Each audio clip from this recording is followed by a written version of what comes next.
Hello, i-flex ko lang yung mga nagbigay sa akin ng regalo. Ang ganda na nakuha kong regalo. Scarf siya. Diba? Ang cute. Bagay na bagay sa akin to kapag malamig or mainit. Dadalhin ko yan palagi sa bag ko. At ito naman, mga cookies at mga chocolate. Thank you so much po sa nagregalo. Talagang tataba ako nito at gusto ko naman yun, medyo chubby ako. At ito naman, wow, thank you so much. May dollar price pa.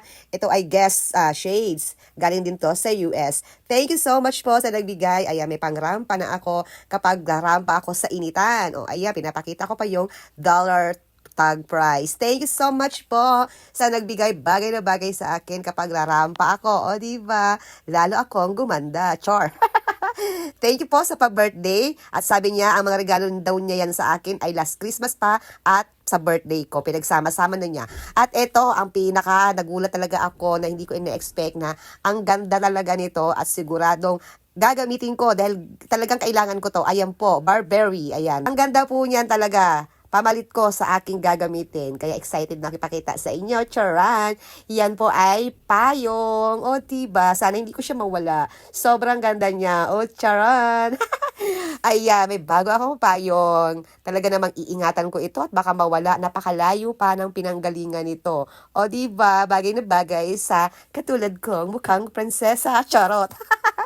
Thank you so much po, Te, sa iyong regalo. Nakakatuwa naman itong nagbigay sa akin si ate dahil nakalimutan daw niyang sabihin na meron siyang regalo sa akin.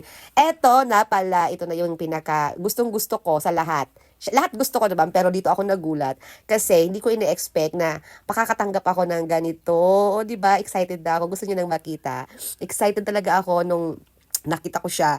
Kasi, yan talaga yung plano ko na dapat bibilihin ko sa birthday ko. Kasi, kailangan ko talaga at hilig ko talaga yan at necessity yan, essential yan para sa akin. Hindi ako mabubuhay pag wala ako niyan. Kaya, sobrang saya ko nung may nagregalo. Kasi nararamdaman ko na hindi na ako bibili dahil alam ko may magre-regalo sa akin. Kaya naman, natuwa ako na meron pala talaga, ayan, ang mga perfume. O, diba? Hindi lang isa, dalawa, tatlo, apat na perfume na iba't ibang flavor. Tsa, di ba? Nakakatuwa talaga. Hindi ko ina-expect na makakatanggap ako nito.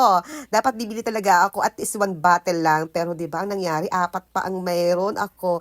Kaya naman, super thankful talaga ako. Ang blessing talaga ay umaapaw, liglig siksi kapag ka ibinigay sa iyo ni Lord. Hindi ko ina-expect na makakatanggap ako ng mga ganitong mga regalo.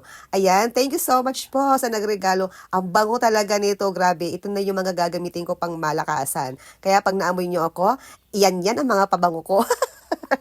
At ito pala, may nagregalo din sa akin ito. Thank you so much. Ngayon first time ko nakakita ng ganyang kalaking suklay. O, diba? Yan, lagi ko rin dadalhin yan dahil kailangan ko talaga ng suklay dahil, mahilig talaga ako magsuklay dahil ang buhok ko ay rebonded. Kailangan alagaan ang suklay na pula. Thank you so much na nagbigay. I love you sa mga nagbigay, ate. At ayoko nang i-mention kasi marami po sa susunod na mga video dyan. Iba-iba ang nagbigay sa akin. Thank you so much po sa mga regalo nyo. I really appreciate po talaga. God bless you po sa inyo talaga. At sana marami pang grasya dumating sa inyo. Ayan, isa yan sa mga nagustuhan ko din na regalo sa akin. Yung dress na yan, pang-aura ko din yan. Pag makikipag-date ako, kapag ready na akong makipag-date sa AFAM. Ayan, medyo labas ang cleavage niya, kaya hindi ko siya pwedeng gamitin sa simbahan unless lalagyan ko siya ng ilalim. At ito, medyo sexy to. Ayan, pwede ko siyang suotin kapag yun nga, makikipag-date na ako sa AFAM. Kasi labas-labas dyan ang kaluluwa.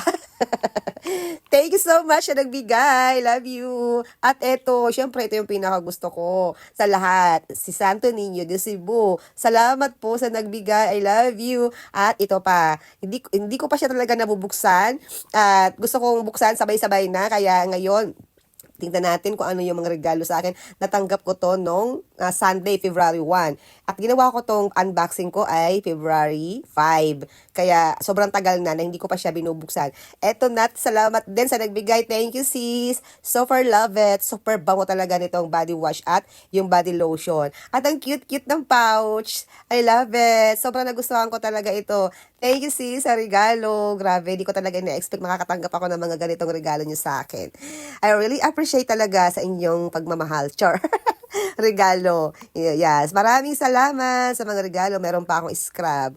O iya, pang tanggal libag. At ito talaga ang pinaka-cute. Oh, cute na cute talaga ako dyan dito, sa pouch na yan. O, di ba? Sobrang ganda talaga. O, di ba? O, ano ba yan? Ang babait nyo naman, talaga nalaregaluhan nyo ako. At actually, alam nyo, hindi naman talaga priority ang regalo. Yung batiin ka lang, maalala ka, ay sapat na yon. Pero bonus na lang yung makatanggap ka ng mga material things na ibinibigay sa'yo. Siyempre, kailangan natin yun i-appreciate at tanggapin. Kasi kahit ano pa yan, ay tanggapin natin at pahalagahan dahil yan ay kusang loob na ibinigay sa atin. Ayan, ito pa. Yung nagbigay sa akin ng isang paper bag na yan, ayaw niya magpa-mention. Actually, lahat na lang hindi ko minention para sabay pare-pareho na lang, 'di ba? So, eto, alam niyo naman kung sino kayo, kaya salamat po sa inyo. Napakaganda nito. Ang bango, bagong-bago pa yan, amoy pintura pa. Ito ay Holy Family na kamay, dahon na nakaukit si Mama Mary, si Jesus at si Saint Joseph. Yan, ang nagbigay niya sa akin ay ayaw na magpa-mention, kaya di ko na i-mention. Pero super love it din talaga yung kanya binigay sa akin. Yan, yung scented candle, ay grabe, ang bango talaga. O ayan, ang scented candle. I love you. Thank you so much po sa regalo niyo sa akin. Sobrang appreciate ko po talaga yan. At ito pa yung isa. 2 scented candle ang regalo niya sa akin. Kaya super thankful talaga ako at nakareceive ako ng mga ganitong material things na hindi ko naman ina-expect. So naniniwala na talaga ako sa kasabihan na kapag nagbibigay ka ng kahit konti lang, nakakatulong ka, ay bumabalik din sa'yo.